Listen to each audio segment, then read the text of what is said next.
기도하십니다. 좋으신 아버지 하나님, 감사드립니다. 오늘 하나님 앞에 예배 드릴 수 있게 하심에 감사드립니다. 예배를 통하여 가정이 살아나게 하여 주옵소서. 이 예배를 통하여 교회가 살게 하여 주옵소서.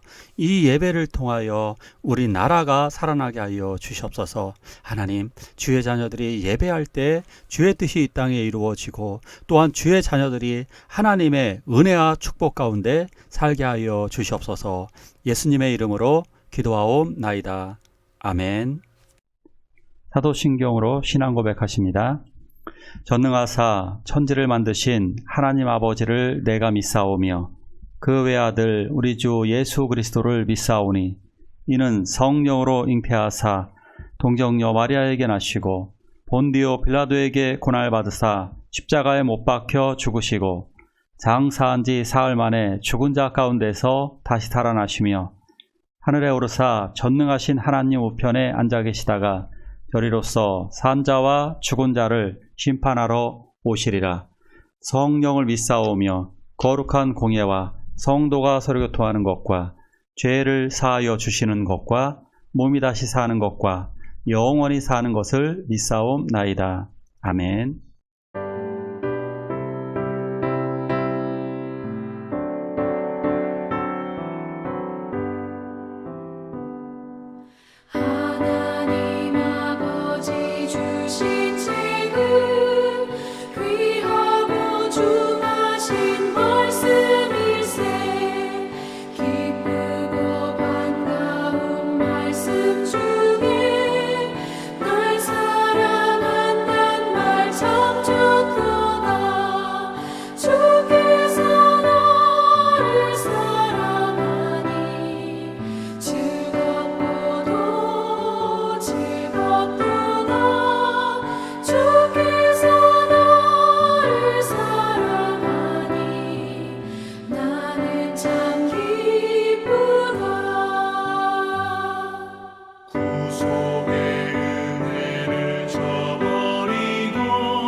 신앙생활의 기준에 대해서 알고 계시나요?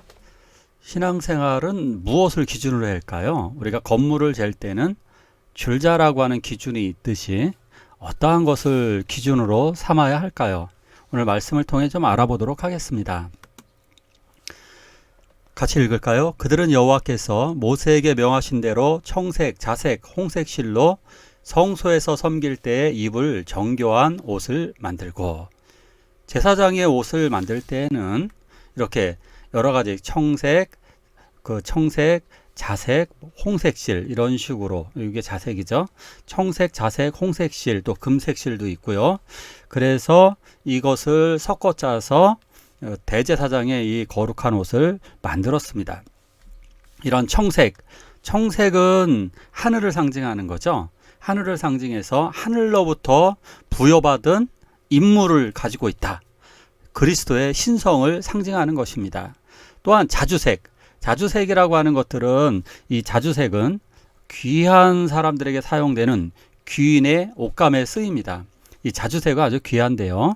이것은 왕과 같은 영광을 드러내게 되는 것입니다. 또한 여기 홍색이 있죠. 이게 자주색이고 이 홍색 같은 경우는 이 홍색은 그리스도의 보혈의 피를 상징하는 것입니다.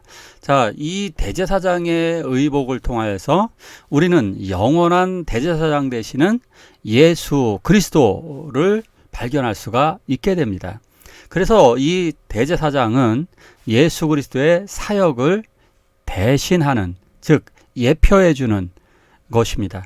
그래서 우리들은 주님의 사역자로 부름을 받아서 내 옷을 입는 것이 아니라 그리스도 속죄의 그 피를 믿음으로 말미암아 그리스도의 거룩한 의의 옷을 우리가 입게 된 것입니다. 그래서 우리가 주님께 부름을 받은 거룩한 대제사장이 되는 것입니다. 또 다음 말씀 같이 볼까요? 세마포로 두건을 짓고 세마포로 빛난 관을 만들고 그들이 또 순금으로 거룩한 패를 만들고 도장을 새긴 같이 그 위에 여호와께 성결이라 새기고. 자, 세마포로다가 두건, 요게 두건이죠. 요게 세마포인데요. 세마포로다가 이렇게 그 두건을 만들게 됩니다. 두건을 만들어서 이것은 무엇은 의미냐면 이 정결한 것을 의미하게 되는 거죠. 정결함. 그리고 그 머리 위에 다시 좀 거슬러 가봐야 되겠네요. 자, 여기에 보면 요 이마 부분에 요렇게 보면 관을 씌우게 되어 있습니다. 이렇게 요게 왕관과 같은 어떤 관입니다. 이 관을 만들어요. 이 관을 만들고 그래서 이 거룩한 패라 그러는데 이 거룩한 패로다가 여호와께 성결이라고 글자를 새기게 됩니다. 자, 대제사장에게 가장 중요한 것은 성결입니다. 자기도 성결해야 되고 그 성결함을 통해서 다른 사람의 속죄 기능을 담당하게 되는 것입니다. 그렇기 때문에 가장 성결한 것이 하나님을 기쁘시게 하는 것입니다. 성도들이 무엇으로 하나님을 기쁘시게 하느냐? 바로 성결한 삶입니다. 성결한 삶을 통해서 하나님을 기쁘시게 하게 되는 것입니다. 물론 성결은 우리가 완벽할 수는 없습니다. 하지만 내 힘이 아니라 성령의 도우심을 통하여서 우리는 이 성결한 삶을 살아갈 수가 있게 되는 것입니다. 물론 우리들 자신의 신실한 노력도 필요합니다. 그러나 내 의지만 가지고 부족하기에 성령의 인도하심을 따라가야 하는 것입니다. 가끔 어떤 분들이 이런 얘기를 하죠. 죄를 지으면 좀 어때? 뭐 이런 얘기를 하죠. 냄새, 죄는 냄새와 비슷한 면도 있죠. 냄새가 나면 날수록 주변 사람들이 불쾌해집니다. 깨끗하면 깨끗할수록 사람들도 더 좋아합니다. 하나님 앞에 성결하고 깨끗할수록 하나님이 더 기뻐하시고 주변 사람들도 기뻐하는 겁니다. 그러니까 냄새 나는 사람이 되지 않고 이 깨끗한 그리스도의 향기가 나는 사람이 되었으면 좋겠습니다. 같이 읽을까요? 모세가 그 마침 모든 것을 본즉 여호와께서 명령하신 대로 되었으므로 모세가 그들에게 축복하였더라. 모세와 작업자들, 이제 여러 명들이 있었죠. 이 성막을 제작한 이 과정, 이 모든 것이 감독했고 준공되어졌고 정확하게 한치의 실수도 없이 이런 것들이 이루어졌습니다. 그래서 이 기준, 그 기준은 여호와의 명령하신 대로 되었는지가 기준인 것입니다. 즉 우리들의 그 기준은 성경입니다. 성막을 만드는 기준은 모세가 정한 것도 아니고 또한 작업자들이 자기 마음대로 하는 것이 아니라 하나님의 기준을 따라서 하나님의 명령하신 대로 그대로 성막과 그리고 제사장의 옷을 만들었습니다. 결국 성경이 명령하신 대로 하는 것이 우리들의 결국 신앙생활의 기준이 되는 것입니다. 교회 일을 할 때 내가 하고 싶은 대로 적당히 하는 분들도 있습니다. 물론 온라인으로다가 신앙생활을 하는 사람도 있습니다. 자, 혼자 생활하는 사람도 있는 거죠. 이거 굉장히 위험한 신앙이 되어질 수 있습니다. 왜 문제가 될까요? 뭐 내가 하고 싶을 때 하면 되잖아요. 그죠? 봉사하고 싶은 대로 내 마음대로 하면 어떨까요? 하고 싶은 대로 하면 어떻게 될까요? 그것은 그 기준이 자기에게 있기 때문에 자기 자신이 교만해지고 자기 자신을 하나님의 위치로 놓는 것입니다. 그래서 하나님의 나라, 교회, 예수님을 믿는 사람들은 하나님의 말씀에 순종해야 되고, 그 말씀은 자기 혼자가 아니라 협력과 순종, 사랑이 있어야만 하는 것입니다. 이것이 하나님의 나라이며 하나님의 뜻인 것입니다. 그래서 이렇게 되어졌을 때 모세가 그들에게 축복하였습니다. 이것은 그 창세기 1장하고 내용이 아주 비슷해요. 창세기 1장에서 보면 모든 천지 창조가 마무리되었을 때 하나님께서는 그것을 기뻐하셨고요. 그리고 그 온 세상 만물을 주님께서 축복하여 주셨습니다. 이렇게 예배가 완성되어졌을 때 모세는 하나님의 뜻을 따라서 축복 기도를 하였습니다. 이제 이것을 통해서 이스라엘 백성들은 언약의 백성으로 새롭게 태어난 것이고, 이제 하나님의 자녀로 부름을 얻게 된 것입니다. 자, 이 아름다운 것이 바로 예배입니다. 우리들은 그냥 예배를 무슨 그 형식적으로 종교적인 관습으로 때우려고 하는데, 그것이 아니라 하나님과의 만남, 하나님과의 새로운 관계, 하나님의 자녀라고 하는 사실을 보여주는 것이 예배인 것을 아시기 바랍니다. 자, 오늘 말씀에서 여호와께서 명령하신 대로라고 하는 것이 이 장에서 9번이나 등장하게 됩니다. 우리들은 어떠한 말을 잘 따랐을 때 그것이 잘 이루어지는 것을 볼 수 있습니다. 예를 들어서 이거죠. 학생들이 공부를 잘하려면 선생님의 지시를 잘 따라야만 하는 것입니다. 전쟁에서 이기려면 대장의 지시를 잘 따라야만 합니다. 회사가 잘 운영되려면 사장의 지시를 잘 따라야만 합니다. 물론 엄청나게 사악해서 따라갈 수 없는 경우를 제외하고는 우리가 따라 주어야만 합니다. 우리를 창조하시고 우리를 지으신 분, 출애굽의 백성들, 이스라엘 백성들을 애굽에서 나오게 하셨고 홍해 바다를 갈라서 구원하신 그 능력의 하나님, 그 하나님의 말씀에 순종하는 것, 그것이 바로 이것이 신앙생활의 기준인 것입니다. 그러니까 말씀. 신앙생활의 기준은 결국 성경에 나를 맞추는 것입니다. 성경의 말씀 속에서 어떻게 나에게 말씀하고 있느냐, 오늘 아주 쉽게 말씀드릴게요. 구체적으로 우리는 어떻게 맞추면 될까요? 제가 혼자 신앙생활하는 것은 위험하다라고 얘기했습니다.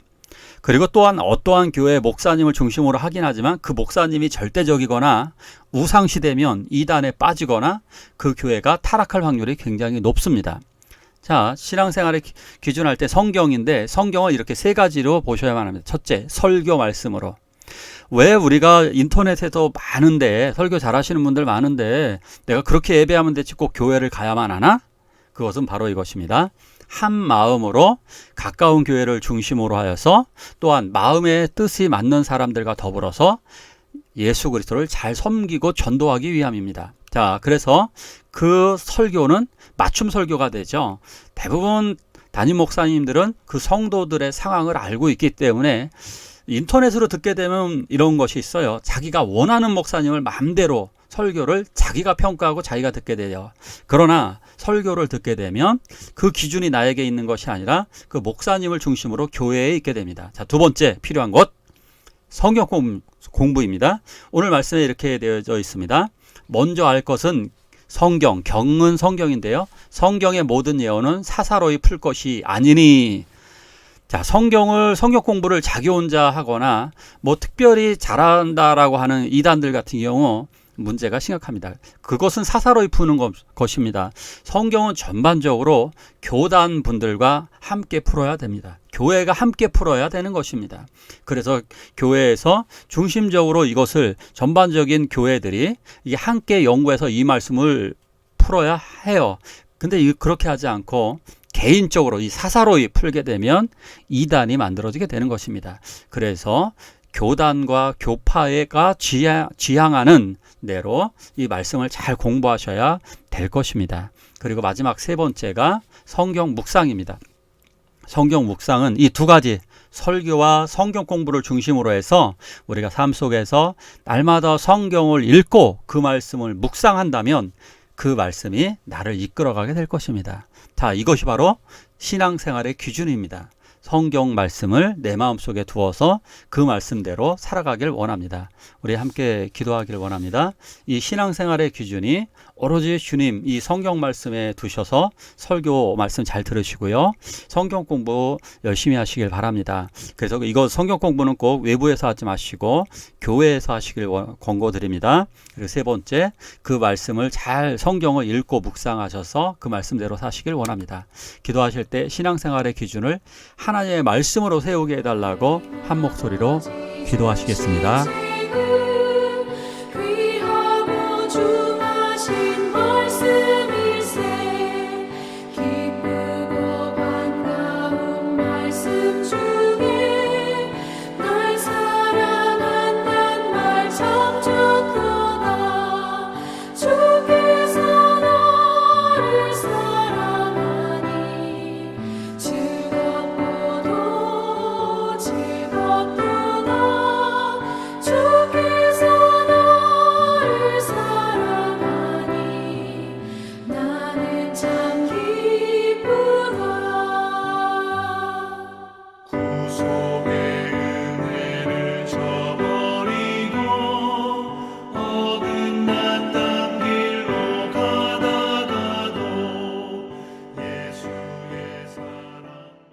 주기도문으로 예배를 마치도록 하겠습니다.